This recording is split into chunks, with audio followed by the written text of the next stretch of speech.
Order, order. Welcome to this first evidence session on crime and statistics.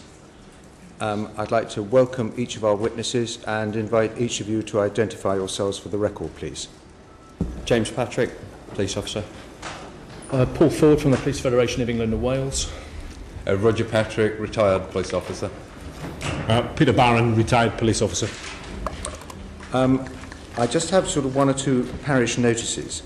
First of all, I think I should declare the fact that James Patrick is a serving police constable with the Metropolitan Police, but who lives in my constituency. And this evidence session arises out of the accident that Mr. Patrick is my constituent. And he came to see me about his disciplinary case and the situation he's found himself in. I make no comment about that in this forum, and nor should his disciplinary hearing be referred to in this evidence session, as we're going to treat that as what we call sub judice. That is not for discussion. But I just feel I ought to say that Mr. Patrick is my constituent, which is how he came to be here. And secondly, I think it's only fair to say that Dr. Rodger Patrick and Constable James Patrick are not related, and there is no connection between them, even by marriage. Third, I want to put on record how grateful I am for the written evidence we have received, and how personally I am truly shocked by what I have read. Shocked for two reasons. Shocked that apparently such manipulation of police statistics could possibly happen on such a wide scale and become so institutionally prevalent. And shocked that we have known about it for such a long time and so little has changed as a result of that public knowledge of this problem. Finally, I just wish to say another point about privilege. Whatever you say in this session is privileged. That is, so long as you believe it to be true and sincerely believe it to be true, you can say whatever you like without fear nor favour, because no court or disciplinary hearing or other tribunal can use in evidence against you anything you say in this committee. But that is obviously a privilege not to be abused. But that means we also cannot refer to, as I said, the disciplinary hearing in question, or indeed to the case of 5 officers in a certain constabulary who are subject to proceedings regarding their alleged manipulation of data. You may be aware of the case in question. I have one other formality, which is to welcome Sheila Gilmore to this committee, newly elected. Very much enjoying you being here and having joined the committee. Thank you very much for your interest. I have to ask whether you have any interests to declare. Only the ones that are on my register of interests. That's fine. So there are no other particular interests relevant to this committee that you feel you're required to declare? No. Thank you. We will now proceed. May I ask each of you to give a view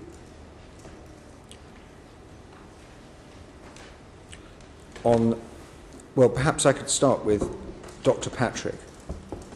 Can you just describe what techniques, which you've described in your written evidence, tend to be used by police officers to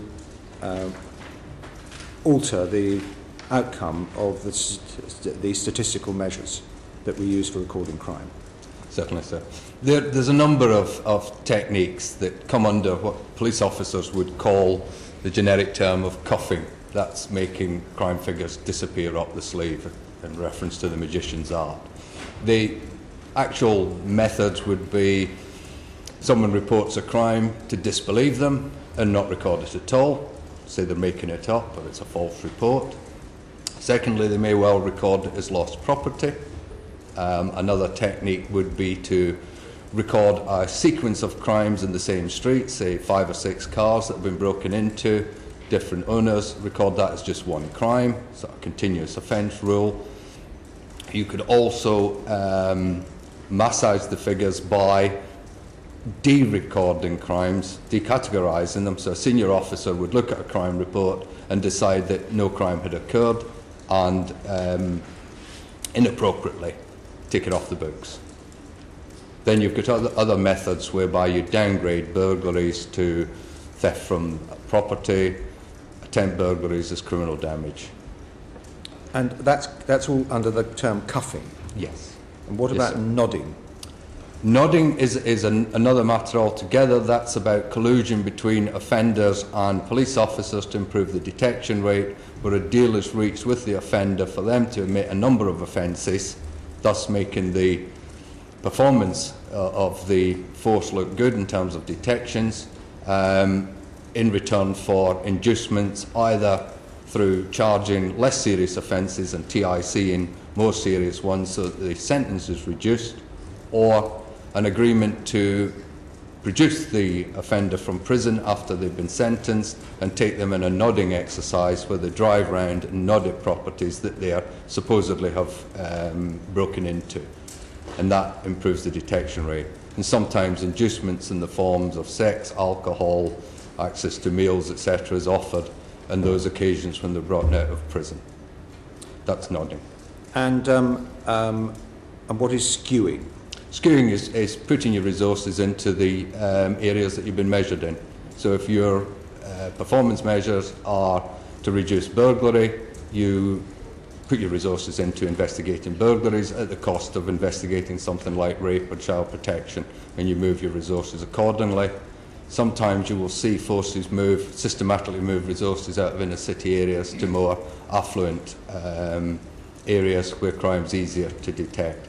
Generally that's not done deliberately, but the way that the formulas are used can result in that occurring.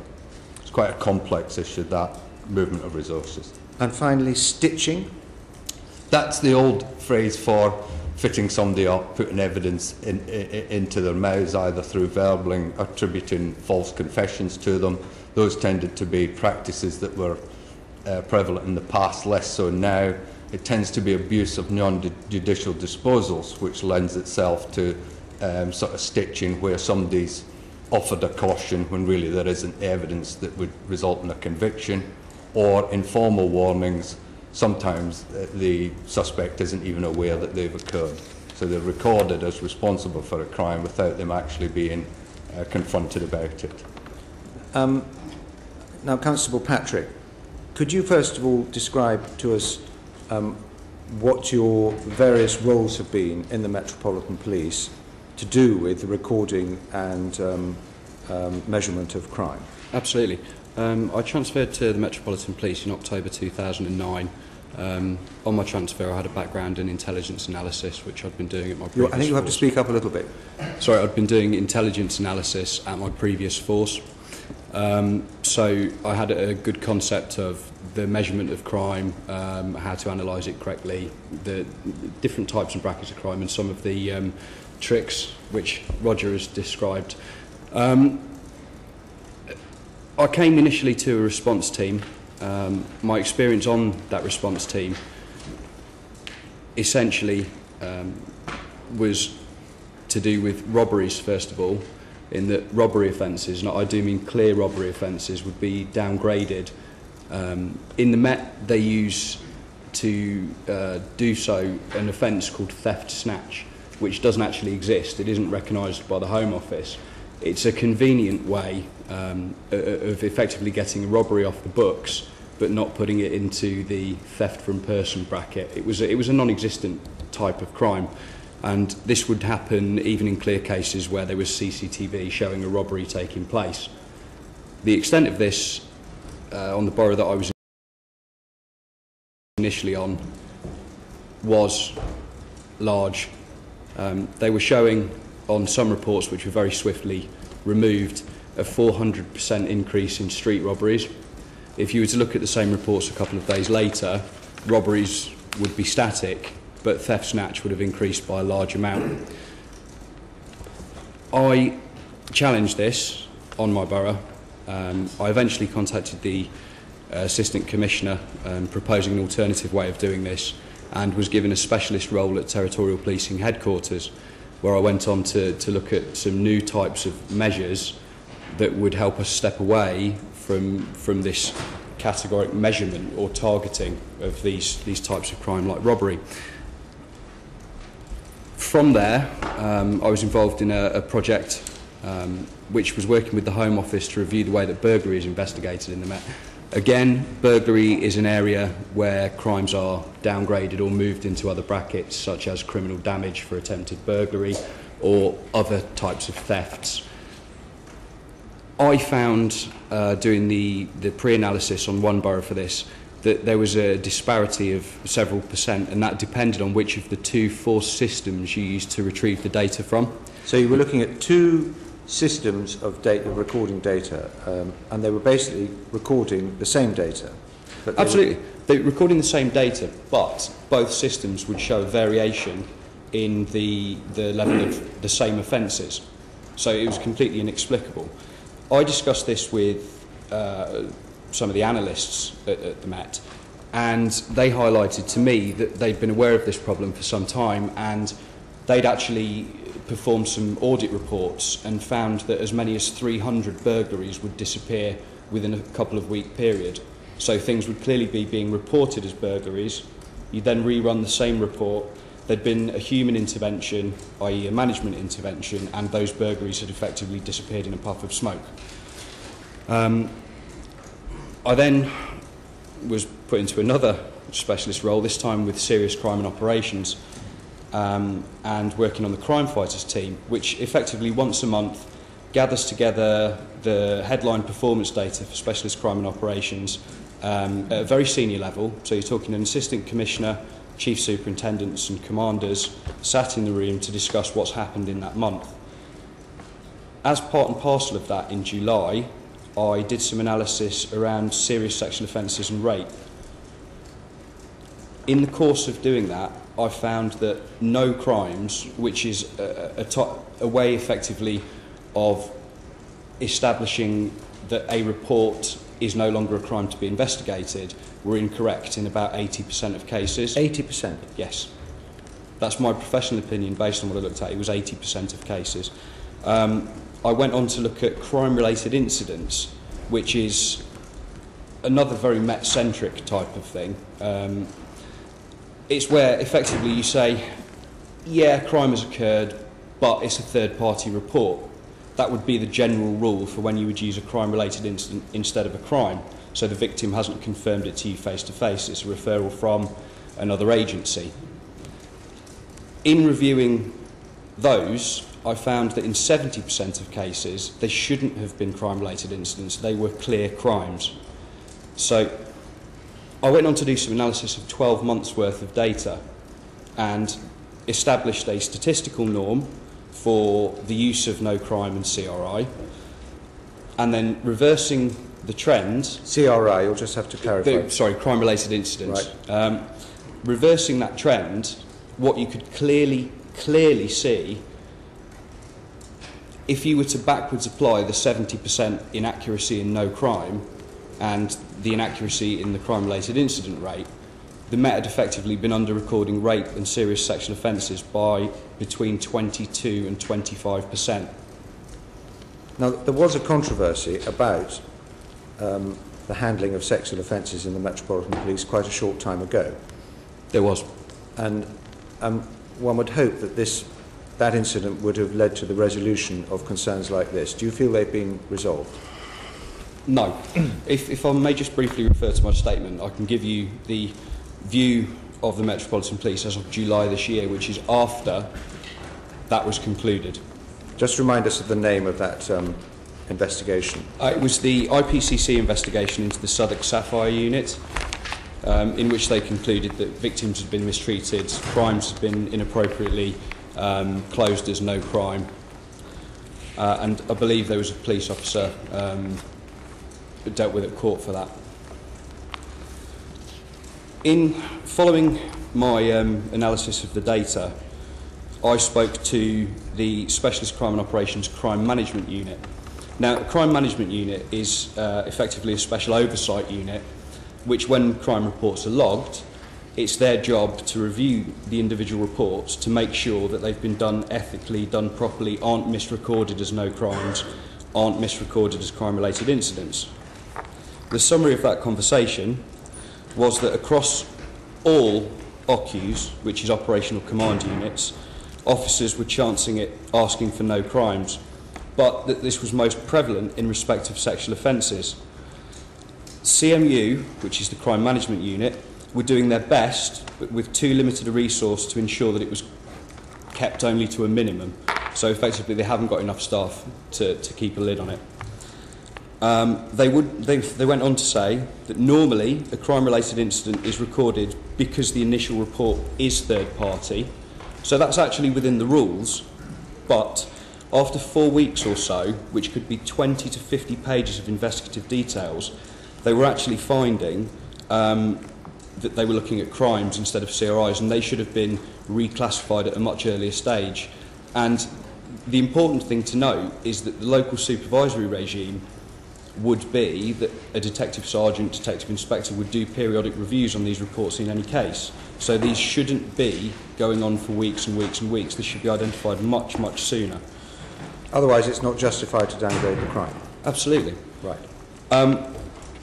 It's also known that officers are keeping crime-related incident cases until they achieve a disposal, which they describe as being effectively to keep them off the figures until it's a positive result. So that means they basically, until they've got a detection, Yeah. they're not going to record it as a crime, and they only record it as a crime if they get a detection. Yeah. So it goes straight into the tick box, well done box, instead of a problem unsolved box. These are the words from the horse's mouth. These are something which I recorded in a conversation with the crime management unit themselves. These are not my words.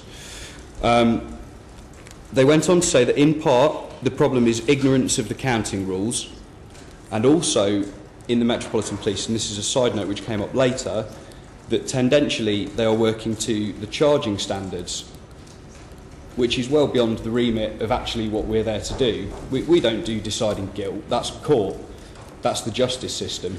We gather evidence and put it before the justice system, so effectively we're usurping that in some way by preempting it with our own decisions based on those standards, which is inappropriate. Within SCD5, which is now renamed as SOECA, it is the unit which deals with child sexual offences predominantly. The bulk of the issue relating to no crime, they say, was officers not understanding the counting rules, but it appears to be the perception that serious sexual offences being undetected is a dirty word, so the preference has developed to try and justify no crime on the basis of mental health or similar issues of vulnerability, or by saying that the victim has refused to go on to disclose to them. Now, so this would finish up with trying to persuade a victim that they weren't raped, for example. Effectively, yeah. And Dr. Patrick, you're nodding at this. Yes, but not in the nodding sense we've spoken earlier. This is my experience as well, that this is, you can see that in the investigations that have been carried out, that victims are being pressurised. Further to that, there is actually published external research now which was done by the London universities. I think if you were to use Google to look up UCL and King's College sexual offence victims, you would find the recently released study, which I actually do refer to later, is now published, and it does conclude that where a victim is vulnerable or has any of the vulnerable characteristics, including their own use of drugs, alcohol, mental health, even their age, these are protected characteristics of vulnerable victims, that those are the people that would be targeted to try and make them back out of the allegation. Within SCD2, which again has been renamed and reformed as SOECA, this is the arm of specialist crime and operations that would deal with adult sexual offences, so rape, sexual assaults. This really concerns me. The direct quote was, "They are pursuing a strategic investigation to justify the no crime." So effectively what they would appear to be doing, and I read this in the notes, and you can see it, you can read it. So they're putting resources into trying to downgrade the crime instead of solve the crime? Yeah. Yeah. And you can physically see this in the notes. Obviously I can't go into the individual reports because that would be inappropriate, but you can physically read that they are actually attacking the allegation of the victim rather than look at anything else first. Now, I do appreciate there are cases where people make it up, and you can see those in the paper. People get sent to prison rightly for it. But you cannot take this as the standard approach to dealing with victims of rape. I'm going to need to curtail you a little bit because we haven't got unlimited time, and I want to move on to, just very briefly. One very, very last thing. I note that alarmingly the conversation concluded as follows. What happened in Southwark is still happening. Southwark, the IPCC investigation related to behaviour in 2009. The investigation concluded this year, very early this year, and it's still happening now. Right, before I come to you, I just want to surface one or two other things from your own evidence, which is that you believe that the skewing of resources was reflected in a new shift system in the Metropolitan Police. Yes. Can you just explain that? Yes. In 2010, the then Assistant Commissioner, he decided that he wanted to install a new shift pattern, predominantly focusing on response teams. In order to do so, they prepared demand profiles, which were based on a number of data factors, but within that, some of the data was based on activity analysis. Activity analysis was a 2-week dip sample which police officers used to fill in themselves. It was well known to be a nonsense. We used to get told which codes to tick so that it wouldn't affect the budgets and stuff like that. To see that used as the basis for any kind of shift pattern, everybody in policing knows that it's a fallacy. Everybody. Okay, so we finished up with a new shift pattern. Yep. A shift away from the old 12-hour shifts. Yep. To a different shift pattern, which you believe resulted in a shortage of resources. Absolutely. At the crucial point of the summer riots last year. The 2011 riots and the Met's initial inability to respond with that was a direct result of the manipulation. In a couple of sentences, can you just explain what the consequence of the new shift system was that resulted in this shortage of resources on the nights of those riots? Absolutely. You broke existing teams, which had been working in groups of 4 across 18 of the boroughs, into 15, with varying start times. So there was complete overlap. People couldn't get access to hard resources, radio batteries, cars. People were walking long distance from police stations. They couldn't get onto computer systems because of the crossovers at the shifts. And effectively what it meant was that out of 32,000 police officers, on a Saturday night, which the actual demand profile had identified as a peak time, there was only 3,200 or so police officers on duty. That is not in any way normal. I find it difficult to get my brain around this, and we may need you to give us a bit more written evidence to surface that, so that we can understand it. Happy to. But you're basically saying that the new shift system, which was based on phony data, Yep. resulted in a shortage of officers on the night, Yep. which meant that the Metropolitan Police weren't in a position to control the riots as they developed on the night. Absolutely correct. Would any of the other witnesses like to comment on that? I mean, does that seem like a realistic or reasonable... I mean, it's a shocking allegation. Dr. Patrick. I unfortunately have the painful experience of being in a position as an inspector in a force control room who had to mobilise the force to deal with a rapidly developing riot. And what my colleague is saying is clear to me, because I had to mobilise the force at 9:30 at night, which was the old 8-hour shift system. I was fortunate that I was able to mobilise the 2:10 shift coming off and create that as a resource to be deployed to deal with the riot. that ability and that speed of response was critical. So if you're having to chase around trying to find little pockets of officers all over the place and bringing them together to one place to then deploy would make the situation extremely difficult. I mean, I was fortunate in that the timing was that the 210 shift came off, so I mobilised the whole force's 210 shifts. Trying to do it with a system that's just been described would be extremely difficult. Do either other two witnesses wish to say anything at this? Peter Barron, you're a retired Detective Chief Superintendent of the Metropolitan Police. Oh, I am, so yes. I can't argue with what James has said. What I would say is that in terms of a more strategic view, is that boroughs are allocated a certain workforce, and that workforce is determined by a number of criteria, some of which is the number of incidents and the number of crimes that are dealt with on those particular boroughs. Exercises have been run where the historical formula to determine those levels of workforce have been shown to be grossly out of kilter with the real demand as opposed to the recorded demand. So there is a massive disconnect between the reality of what is happening on the ground and the formula that is used to determine an appropriate workforce for a borough. Mr. Ford? I'd like to echo that, and it's particularly apparent with nighttime economy policing, where there are very few and limited resources that are available. And I'd just like to touch on an issue that just following on from Dr. Patrick earlier. One of the areas that police officers use or are encouraged to use to avoid recording is to actually arrest for offences that don't appear in the National Crime Recording Standards. And one particular offence that causes a great deal of difficulty is around drunk and disorderly offences that do not appear in the crime stats. Now, there are significant numbers of people that are arrested for those offences. It is a particular cause of concern for lots of communities at the moment. But there is a skewing of the figures, because ordinarily some people would be arrested in those drunk and disorderly figures for offences under the Public Order Act that aren't actually appearing. So that harm is not being managed, it's not being recognised, and there is some real vulnerability for society there. Right.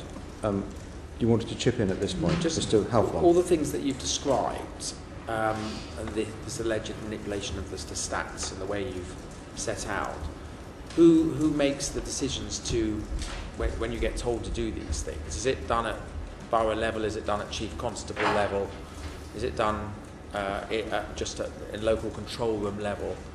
I mean, is there a specific memo that comes down from on high, or how is this done? If I can explain, in my experience, the vast majority of practitioners, men and women who provide the 24/7 service, and the vast majority of detectives who do the follow-on investigations, turn up at work every day wanting to do a good job, a hard job for the public. They want to serve victims properly. Performance culture then takes its toll in as much as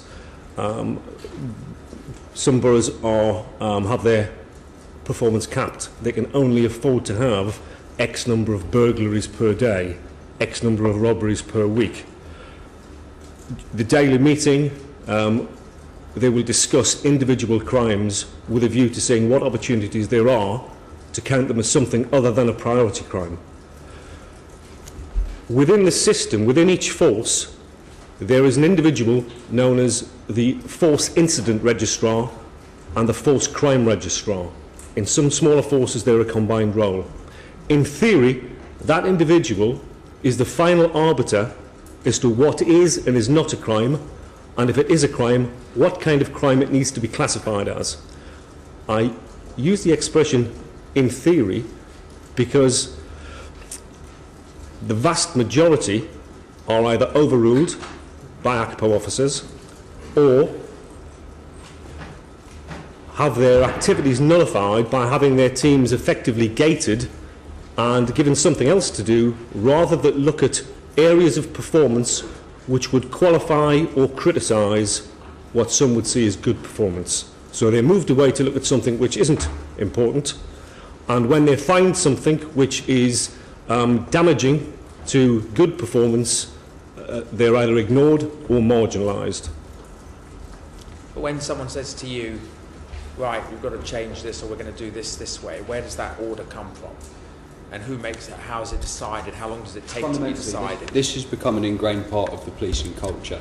Now, in London, the targets would start at MOPAC. The Mayor's Office for Policing and Crime. So it would be a 20% reduction over the next 4 years.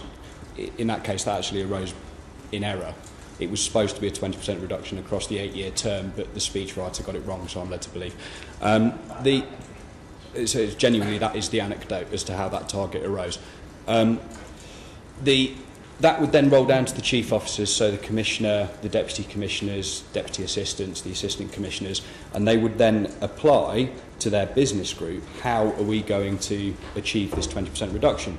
That would then roll down to the commanders, that would then roll down to the superintendents, that would then roll down to the chief inspectors. By the time you get down to the level of inspector to sergeant to PC, that's actually probably become some sort of tightly linked appraisal or part and parcel of the promotion process and assessment. I think if David Gilbertson's written evidence points to this as well, in that actually, because this has been going on for such a long time now, from the 90s right up until today, the entire generation of police leadership, including the junior managers, don't know any other way. So what you're actually talking about is a cultural issue. But surely, is this stuff written down, these orders that you're given to do the things you're doing? There must be an order written down somewhere which shows that actually we're going to put burglary resources in this area or whatever. It's a little bit more insidious than that. I think it's also got something to do with the fact that when targets are set by officers such as the Mayor's Office for Policing and Crime, and they are asking for a 20% reduction in crime, what they think they're asking for are 20% fewer victims. That translates to record 20% fewer crimes as far as ACPO and senior officers are concerned. In the latter, the number of victims remains exactly the same. They just don't get recorded, and if they're not recorded as victims, they don't receive any of the victim care that they would do. A, if they were any type of victim, but B, in certain crimes, you receive a prescribed victim care response. If you're a victim of residential burglary or robbery, mugging as it's usually referred to, there is a prescribed response to that. You get a certain type of victim care package. If your windows have suffered chisel marks 4 stories up and it's quite obviously an attempted burglary and it's crimed as criminal damage, you don't receive anything at all. So the levels of victim care, the difference between them is enormous. Just to clarify one thing before I come to Mr. Flynn. The Home Secretary says she's abolished national police targets. But what does this mean at Metropolitan Police level, for example? It means absolutely nothing. If you were to look at the corporate scorecard, which is a 3-tier scorecard, Tier 1, Tier 2 and Tier 3, with Tier 1 being the Mayor's target, Tier 2 being the Specialist Crime and Operations and Territorial Policing targets, they are physical documents which have a running total for the year to date. But who sets these targets? And a target. They're set by the Mayor's Office, translated at the Metropolitan Police Management Board, and then put into force. So in fact the target culture is alive and well, despite what the Home Secretary has done? Very much so, sir, and it's not just isolated to the Metropolitan Police. We have police and crime commissioners demanding reductions in crime, and again it's placing pressure on people in terms of that expectation. And I think it's really important to understand. I don't think, in terms of Mr. Halford's question, that there are memos and diktats from on high in my experience in terms of the organisation I represent, but there is a culture within policing of success, and we have to do this to be successful, and it pervades every level, unfortunately. And I'd like to sort of also make a point in relation to offences that people are actually charged with. There is anecdotal information that people are being charged with lesser offences in order to get those home early and quickly and to move on to the next job, and that's in particular around assault cases. Moving on, Mr. Flynn.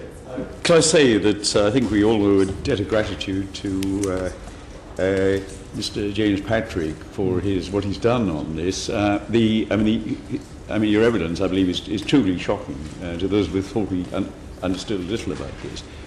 Could you repeat, just before I start, the anecdote? And I appreciate it is an anecdote, it might not be true, about someone getting a speechwriter getting his statistics in a twist and the possible consequences. Absolutely.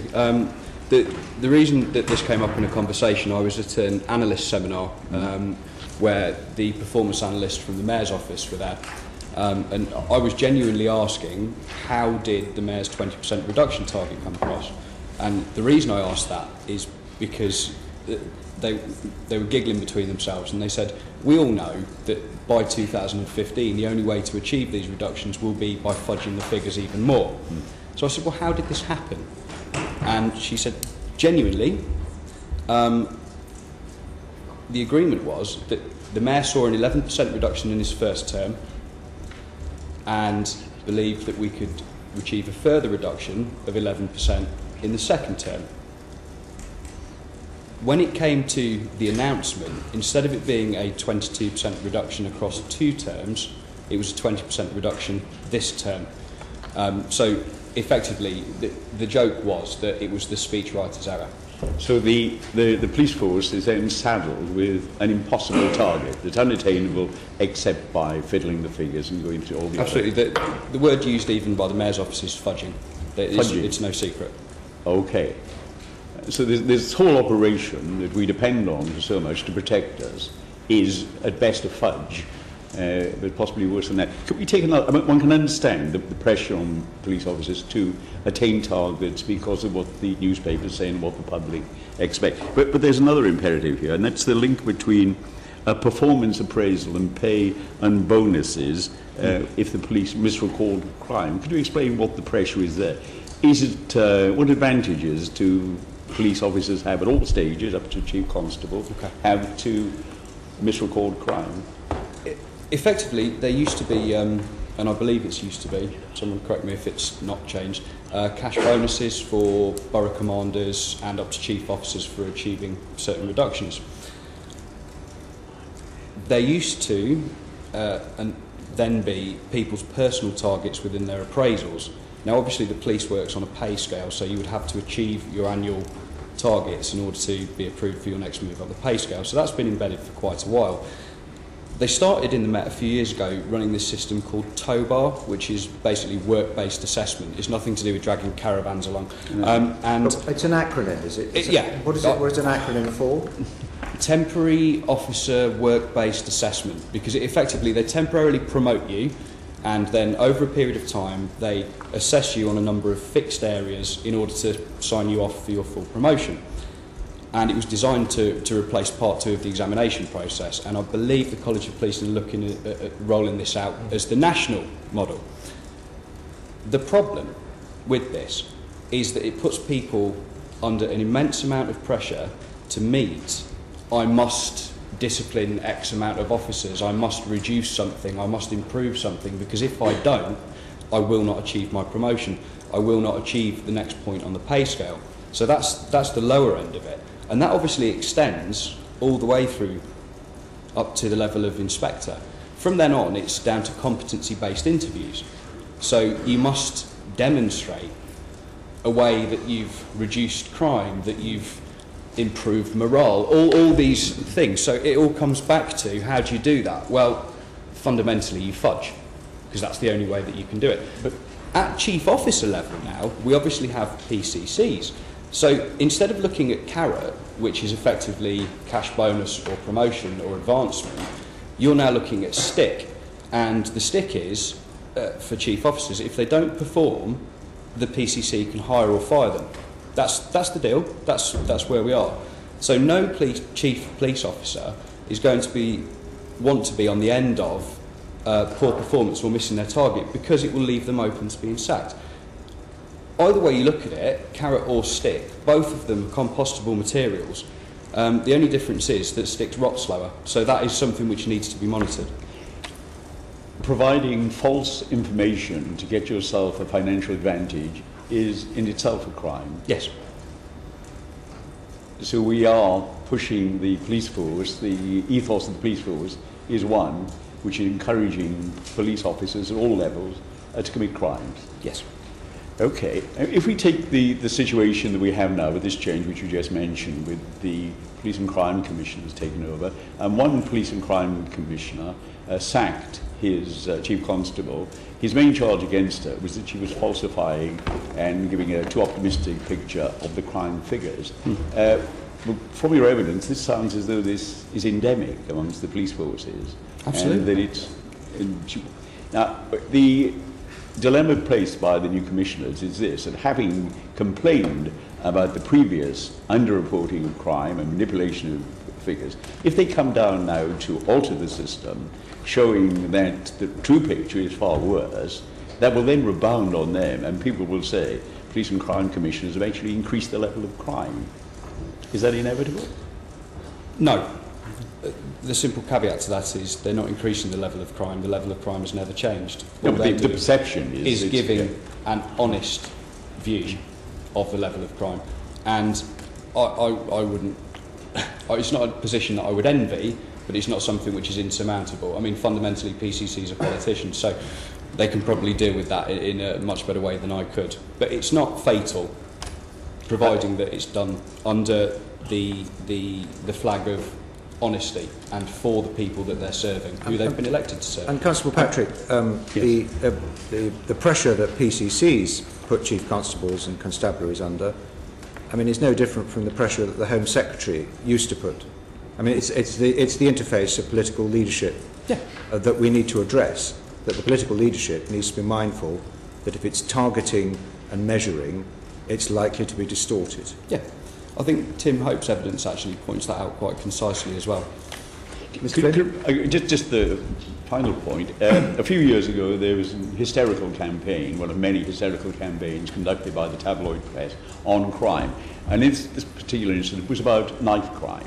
And there was great excitement, and politicians were under pressure to do something about it.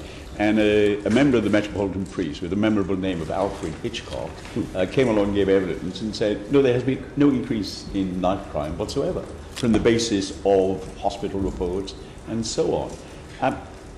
If what you're saying is right, and what Mr. Alfred Hitchcock was saying was right, decisions were taken. I mean, Parliament moves on the basis of popular perception and prejudice and what pressure they're under, and these decisions have been taken on false information. Yes. Is that true? Yeah.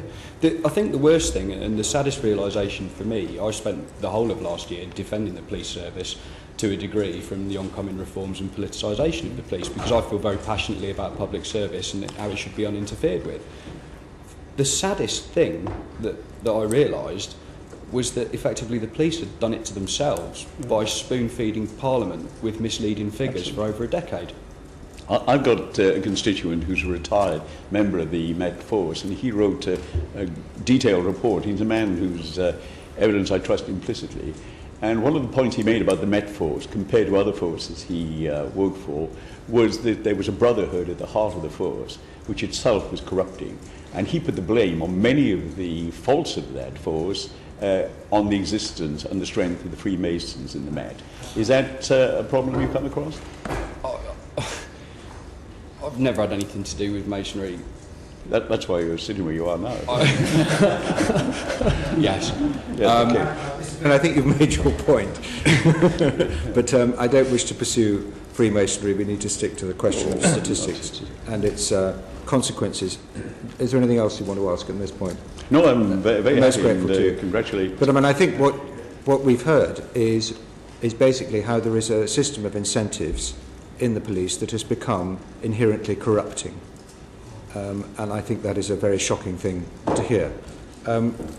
Before I go on to Mr. Halfon, Mr. Turner, you had something you want to add? Just to ask, looking at vulnerable people, and particularly young people, it appears that the crimes which have been committed by others they are not protected against these dismissals, if you like, from their treatment. What are the rules about recording vulnerable people's protection? It's a statutory requirement, I believe. Yes, well, in terms of the National Crime Recording Standards, if someone makes a complaint on the balance of probability, the police service should record that complaint. Yes. So if they make a complaint, they should record it. And the difference, I think you said 25%?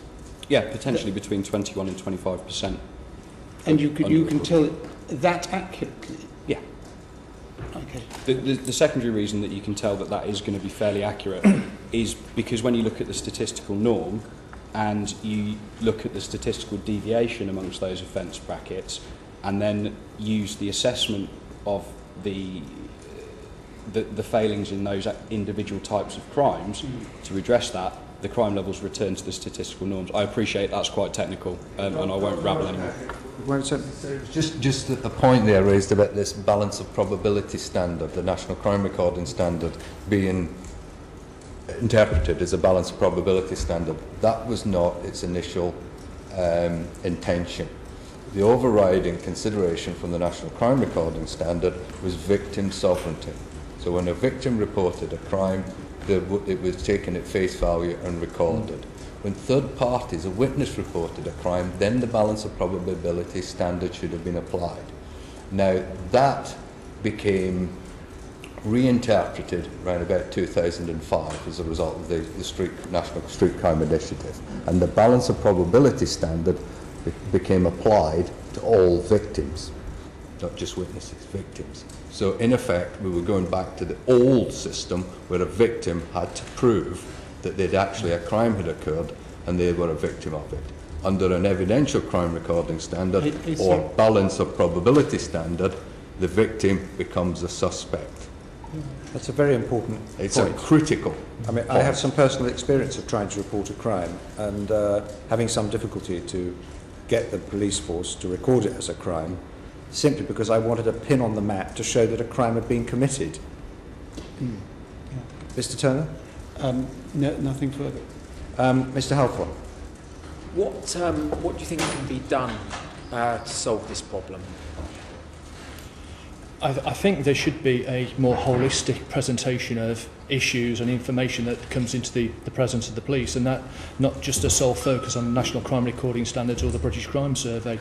There's lots of information in terms of calls for service, how many offenders arrested, how many offenders are brought to justice, and I think if we had a more holistic picture that was readily accessible to the public and to others that could scrutinise and hold their forces and their PCCs to account, that is the way forward. I think the Police UK website is really important. There's a little bit of a time lag in terms of offences being reported, but I think there's an excellent mechanism there for opening up police data and allowing police forces to be held to account for what they deliver upon.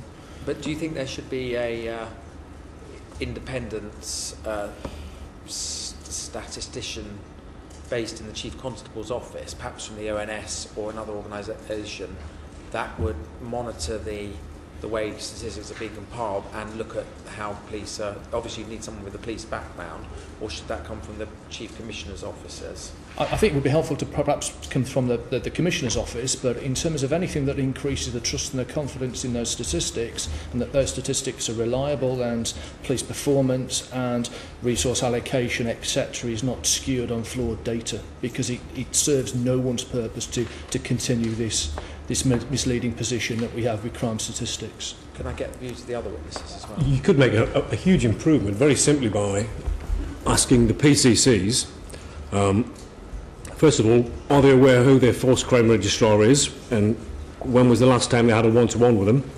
And thirdly, why do they not actually move under the Stage 2 transfer system? Why don't they move the force crime registrars and incident registrars under their wing? The force crime registrars have all of the necessary skills, experience and expertise to do exactly what you're asking for the Police and Crime Commissioner. They had a window of opportunity when they first took office last November to actually decide whether they wanted to be, if you like, part of the problem or part of the solution.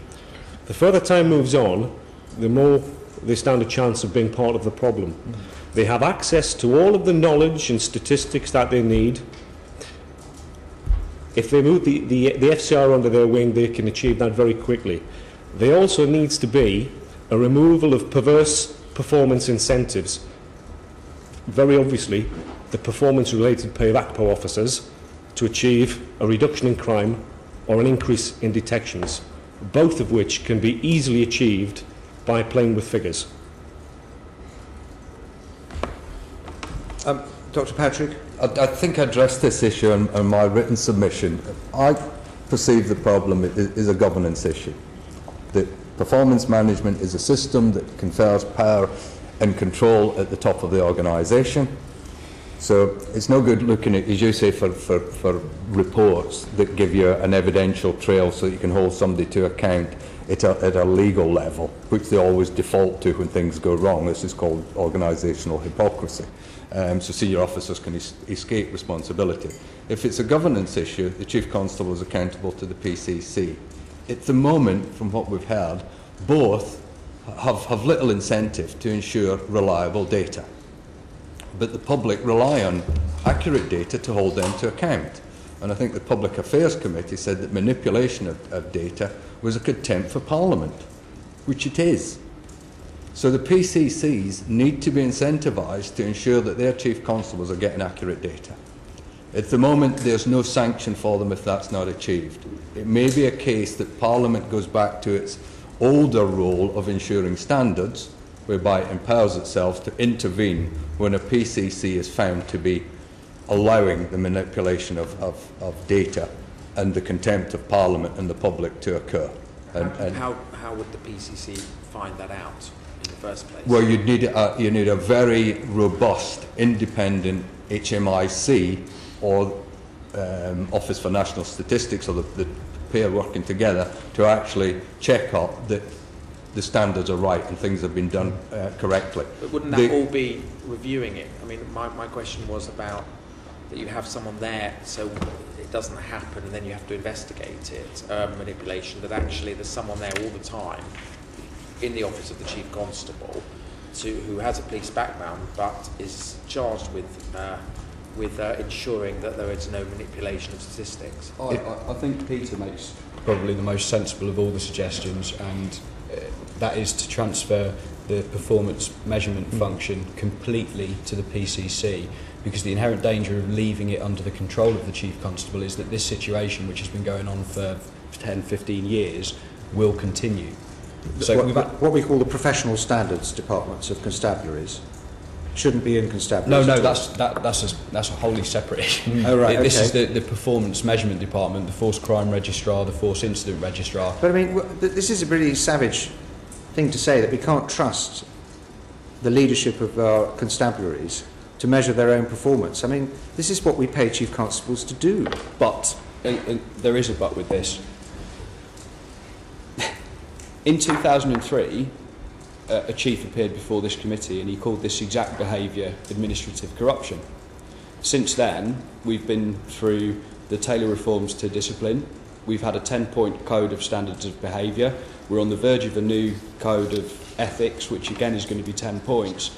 And yet, this is happening now. It's just, as Deborah Glass said in her report into Southwark, organisational learning is something which rings hollow. So, unfortunately, it needs something slightly more drastic than to allow somebody to say, well, it didn't happen on my watch. It's happening now. So separate the functions out. Separate, as I've said in my written evidence, the functions of the standards departments away from the police. Wouldn't you need both? Because you'd need someone there in the office of the Chief Constable to change the culture in the first place. So the PCC would be a monitoring thing, but somebody there to liaise with the police commission, whatever they're called now, but authority, but the whole thing is about changing the culture, not... People respond to incentives. As long as you've got performance-related pay which is attached to reducing crime, recorded crime, or increasing detections, you're always going to find it skewed because people take the path of least resistance.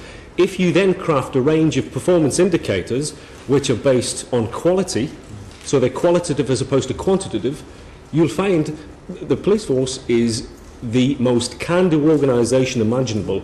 If you set them a task, they will respond to it positively. Change the performance indicators and it will have an almost immediate response. Who should change those indicators? I think that's going to be said by the Home Office. But aren't the indicators that need to be changed away from financial indicators more to simple principles and values about how you expect police officers to behave? They are, but there need to be measures which underpin those values. Why do we need to measure it? Because you know when somebody's being dishonest.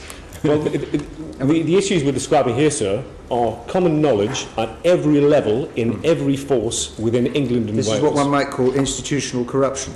Yes. You might. And what happens to people who challenge this culture? By and large, they're marginalised. If they apply for promotion, they are surprisingly not selected. They're judged to be not a team player.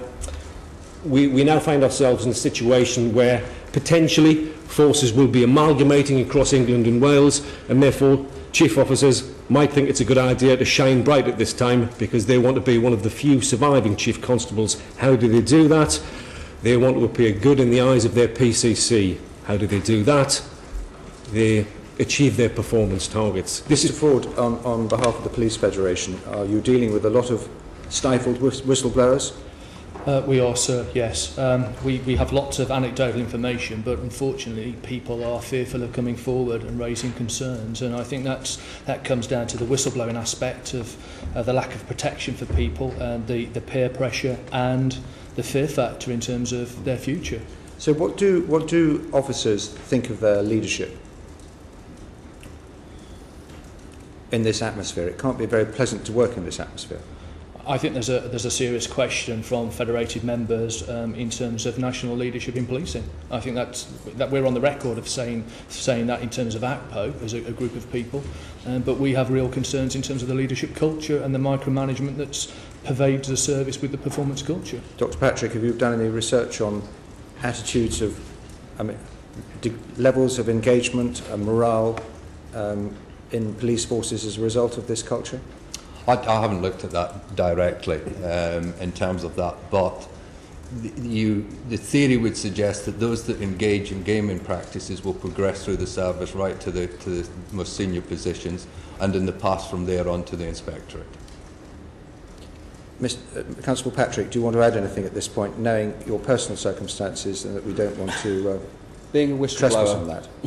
Being a whistleblower in the police is just unpleasant. To be honest, I've carried it around for 3 years with me now, and it's not a topic that I particularly want to reveal to the entire world beyond what I've written in here, because it's impacted upon my whole family. I mean, if you just wanted an idea of the reaction to my written submission to this committee, which would be indicative of the sort of the general reaction to police whistleblowing, a assistant chief constable openly on the social media site Twitter tweeted at me in quite an aggressive fashion, basically saying, "Are you calling me a liar, a fool, or guilty of misconduct? What you've said is offensive and indefensible." Now, that's a senior identifiable police officer responding to evidence to a parliamentary committee in public to an individual.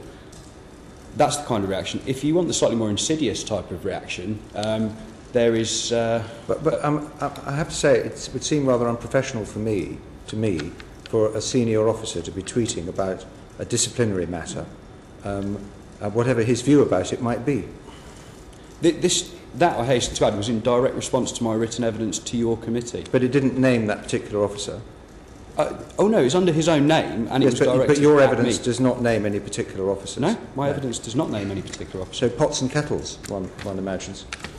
With your whistleblowing, why did you decide to make it so public?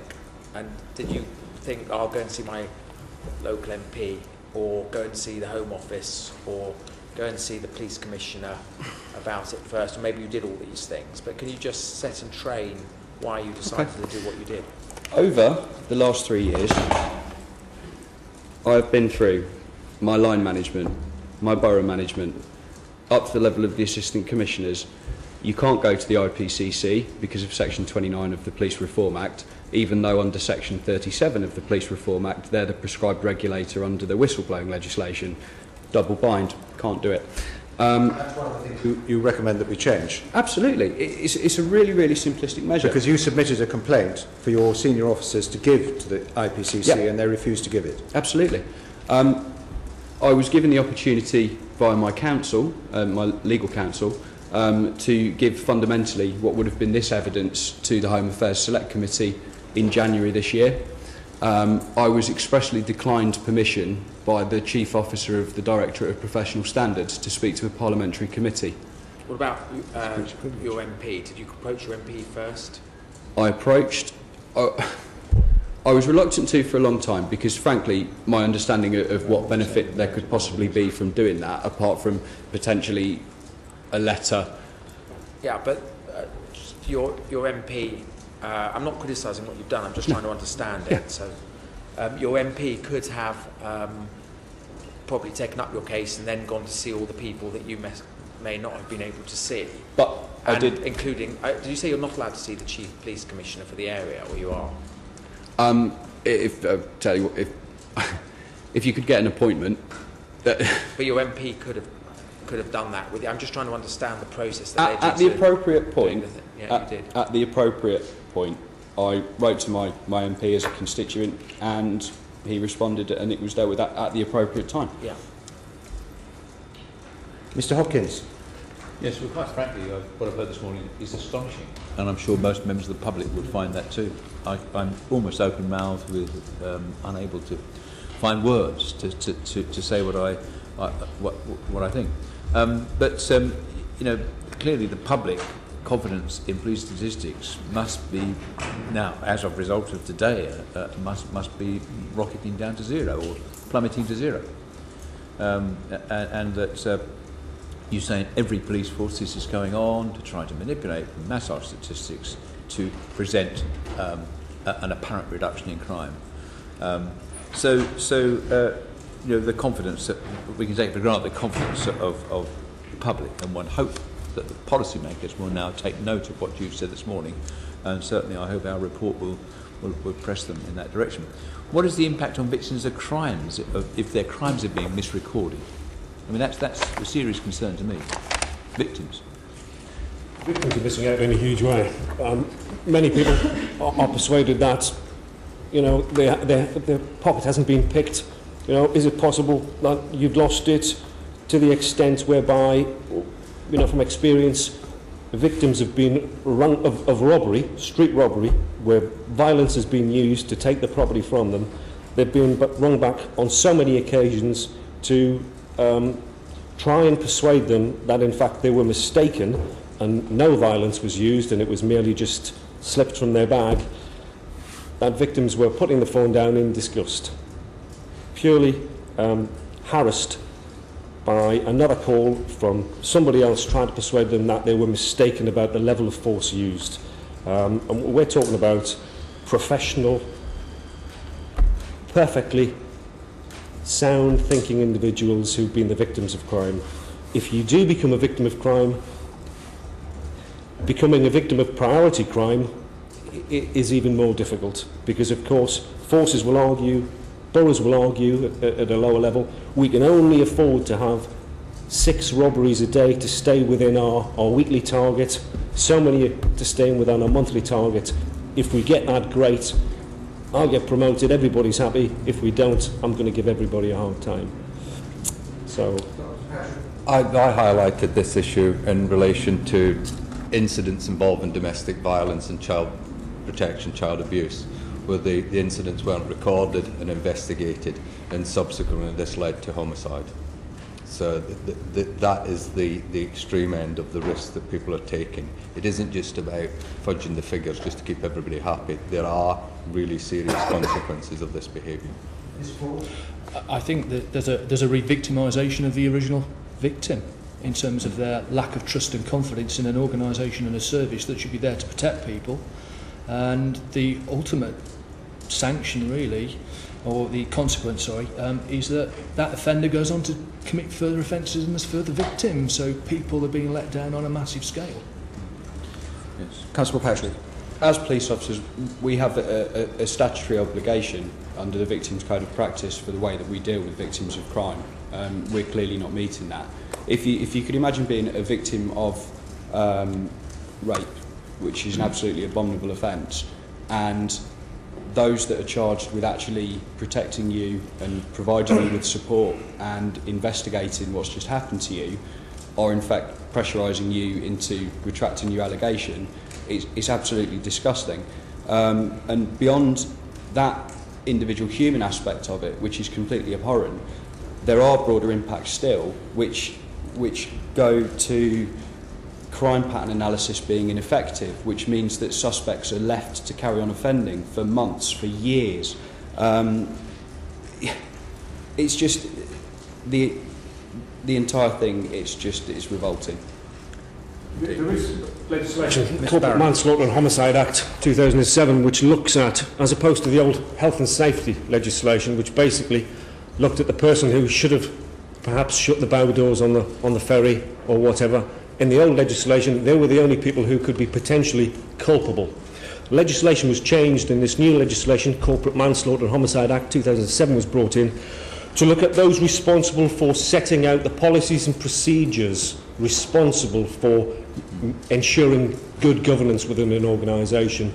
My suspicion is that that legislation will actually be brought to bear on those senior officers who have been aware of the situation for a long time, have done nothing about it. The files are full of audits by the Audit Commission, HMIC, NPIA, and internal audits from their force crime registrars, which by and large say exactly the same thing, and they rehearse the issues we've been describing today.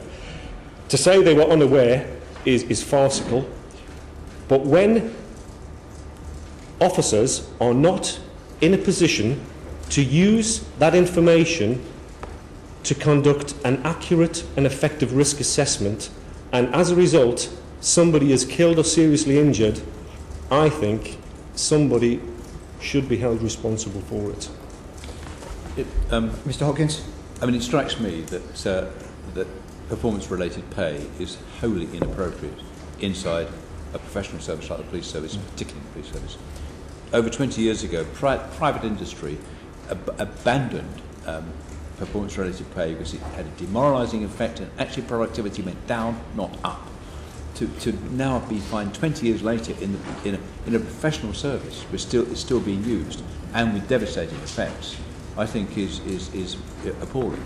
But if we just took one police force and tried a different approach, went back to the idea of a professional service with no performance-related pay, with a strong code of ethics, a code of practice about and making sure that every crime was reported, every crime was pursued, just to do a comparison between one force and another, would we find some very different? Would we see some amazing comparisons? Enormous. Yeah. Mr. Mulholland. Thank you, Chair. I think I would certainly share my colleagues' view that I think we've been amazed and appalled at what we've heard today, and I think some of the things you've said have really blown the lid off the what appears to be endemic manipulation of crime figures, which is something that is not only a concern clearly to this committee but to everyone else. Now, there seems to me to be two different elements to this, and this is something as a committee that we're both looking at, and one is, and this was a word one of you used, institutionalised corruption that's going on in terms of the manipulation of figures in the way that's been described. The other, of course, and this is where there's a direct responsibility of Parliament and of government, is where political pressure is inadvertently causing the sort of behaviours that we are talking about. But as people who have all had experience in different ways, very simply, what are we going to do? What needs to change both in the political leadership and structures of policing, but also in terms of stamping out the abuse of culture, so that this sort of thing stops happening and people can actually have confidence in the figures that we're being told are the figures for crime in this country? I was just going to say, we need a broader approach in terms of what's reported to the public, and as I've already said, we shouldn't just focus on national crime recording figures. There's so much that policing manages in terms of risk, in terms of what we deliver for the public, and the vast majority of police officers do a fantastic job day in, day out, but that work isn't recognised, it isn't understood. So I think if we had that broader, holistic perspective in terms of what's measured, what we do, that would be the starting point. But leadership is key here. I know the HMIC is going to be undertaking some work in the new year around inspection regimes in forces. We have the Code of Ethics that's potentially a way forward that's been announced by the Home Secretary, and we also have the authorised professional practice from the College of Policing. So key is leadership, culture, and change to systems and processes with a focus on people, not stats. And that's where I think we lose a lot of our way as a service, is that we see people as just abstract figures rather than human beings that have been touched by criminality and have had their lives changed by that. And if we can just press you on the second point, you know, we're all politicians. How does this have to change politically? How does the approach to this have to change politically to stop this happening? It would help if politicians and others stopped using crime stats as the be-all and end-all, as a total success of policing and of public safety. It's very misleading, it's inaccurate, and it helps no one with the continued focus on crimes down. You'll see people crowing about, you know, crimes down this week. They don't mention the previous 2 weeks of crimes gone up. So, and you know, we'll have some bad weather, the crimes down, but next week the weather's fine and it goes up again. There is just such a manipulation and misuse of crime stats that helps no one. Just Ms. Hopkins, briefly. Very simply, I mean, 10 years ago, my local divisional commander said, sorry, but we're going to see burglary go up. And I said, why is that? He said, because 3 of our burglars are living in a particular state have been released from prison. Yeah. Very simply, and that's the truth. I mean, I want to hear that sort of thing. That's realistic. Mm-hmm. Well, I think we've reached the end of this session. I'm extremely grateful to you for being so frank and honest and courageous. Don't we want a police service that is actually driven by the highest values of integrity, truthfulness, decency, fairness, rather than one driven by targets? And how can we bring that about? Can you think of an example of an English or Welsh constabulary that would fit that criteria? During my research, I came across Greater Manchester, where the chair of the police authority and his clerk were very much on to trying to maintain standards. And they were aware of what the National Crime Recording Standard was, and they went into police stations to look at these signs that were up, saying, question people about making false reports, and took them down. The problem was that the Crime Recording Standard changed its interpretation to this balance of probability, and their ability to audit that was severely limited, is restricted because of it, because it's so loose. So you need to look at that again and go back to the victim sovereignty. So that when somebody reports a crime, it's their right to have it recorded, investigated. If it's found to be false later on, then they can be charged with the offences. It won't affect the crime figures because there'll be another offence recorded. One will come off the books and one will go on. So the burglary will come off and the fraud will go on. But don't we want a police force, which, whatever the incentives are, where the police say, I'm sorry, I'm not going to do that, that's not right, or this is going on and I'm going to report it, and the leadership say, thank you for reporting this, it's not right. Why do we change of emphasis, sir, in as much as instead of seeing an increase in crime as being a negative thing whereby people are going to be beaten up for it, metaphorically, it needs to be seen as enriching the intelligence picture. We're now having a better understanding of what is happening and where it's happening and when it's happening. But at the moment, that is missed completely. That is completely undervalued. I personally no doubt that political leadership has played a big part in the decline of policing standards and standards of behaviour in the police that you've described. And personally, I would like to apologise on behalf of politicians of all parties who are responsible for creating this atmosphere in which targets must be achieved, creating the perverse incentives that have created this situation. And this must be addressed by the political class as well as the police. But I ask my question again, what kind of leadership should we be looking for in the police service at the top of our constabularies that will root out this practice, whatever the incentives set by politicians? And we're not universally reliable, we politicians, let's face it. Good governance and independent regulation. Mm-hmm. Regulators with the power to inspect and bring this sort of evidence to the attention of appropriate authorities to act, and a courage to act when malpractice is uncovered. That has been lacking over the years. Certainly what we've disclosed to you here today has been disclosed and has been uncovered, but no one's acted. I think that is the most shocking thing of all, is that this is part of a long ongoing discussion over many years, and the fundamental problem has not been addressed.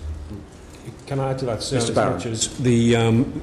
There also needs to be a whistleblowing facility which is demonstrably independent of the organisation, in this case the police service.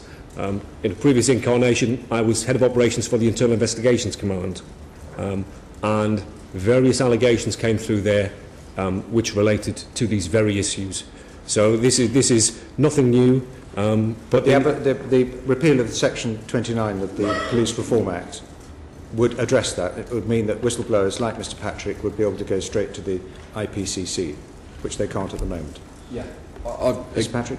Again, as I write in my evidence, I would further say that the actual responsibility for the investigation of the police should be removed from the police completely. The IPCC have been fighting for more responsibility and more budget. Give it to them. That would be the most sensible thing. And do you think there's a case for an organisation like the Committee on Standards in Public Life to investigate values and policing in the United Kingdom?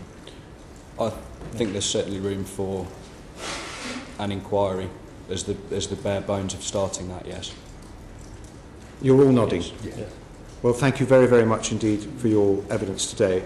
And we will now move on to the second panel. I do apologise, we're running a bit late.